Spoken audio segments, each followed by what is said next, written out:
Hello, my name is Daniel McKay, and I'm going to talk to you about gene editing in mosquitoes. So 216 million people reported cases of malaria in 2016, all from mosquito bites.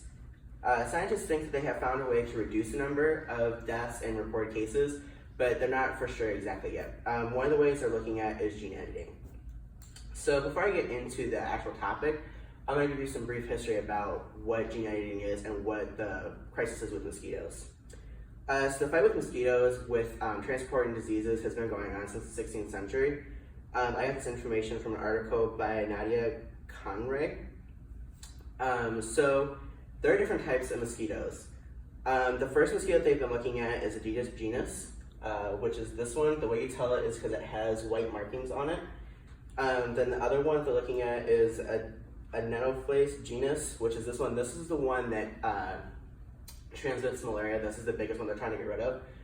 But there are over 3,000 different species of mosquitoes, but there are only currently under 200 that actually transmit diseases. Some of the common diseases that they transmit are Zika, malaria, West Nile, dengue, and yellow fever.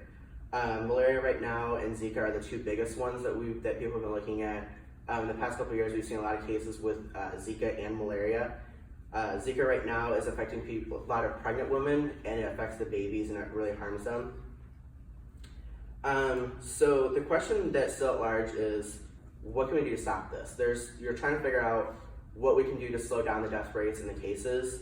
So right now, the couple ways they try stopping it is, if you go into an area where there's a lot of mosquitoes, to wear a lot of bug spray. They also say to sleep at night with a bug net over you that has been treated with DEET. Some countries are also spraying pesticides and insecticides to try and kill off the mosquitoes, but for some of them it's not working very well, so they're still struggling with it. The current areas right now that are being affected the most is out in Africa and out in India. Those right now are carrying the two highest populations with mosquitoes that transmit diseases. So now that I've given you a brief history, this is what new scientists have figured out to do. So gene editing is a new tool that people are using to eliminate the mosquitoes. So gene editing they use a tool called CRISPR-Cas9. So what this does is when they inject this into the eggs of mosquitoes, the Cas9 will go into and will find the gene that is the actual infection or the disease. So it'll go into the DNA and it will rip that part of the DNA off and it will replicate it with the part that's supposed to be there. This only affects females. Males will not be affected by this because females are the only ones that actually transmit the diseases. So what this is doing is when they do this gene, they're actually getting rid of the needle, like their nose that they use to suck the blood, they're getting rid of that. So that way they can't transmit diseases. That's the only way that mosquitoes are transmitting the diseases. Males do not get that. Males only drink nectar from plants. So this gene also, when they inject it, they're inserting a DNA that looks at the double sex gene, which is what determines the male and female of a mosquito when they're being born. They target the vector. So the vector is the host of whatever the infection or disease is.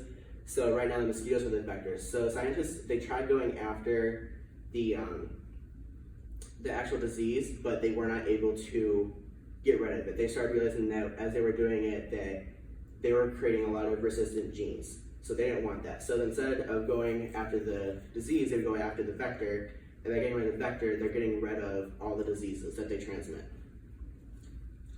So one of the quotes by Crostani, he is a scientist that has done this. He was actually one of the first ones that developed the CRISPR-9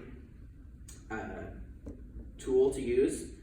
He said the vector is the Achilles heel of the disease. If you go after the pathogen with drugs, all you are doing is generating resistance. So now that I've talked about that, we still have this big question is, what if we get rid of all these mosquitoes, how are they affecting us? Is that going to affect the environment a lot? And the answer is still up in the air, whether or not it's going to affect the environment. Some people think that it will, some people think that it won't. If we eliminate mosquitoes, some of it will affect the environment. Right now, the eggs of mosquitoes only help clean the water just a small bit, but don't clean a bunch. There's only a select few fish species that actually eat the eggs and the mosquitoes. So they had to kind of weigh the pros and cons of whether or not getting rid of the mosquitoes is actually beneficial. And like I said earlier, there's only 3,000, and we're only getting rid of a little under 200 species. So it's not really affecting the environment that much. It's not affecting humans. So now that I've talked to you about this, I really hope that people can look at it and see what's going on and hope we can get behind this.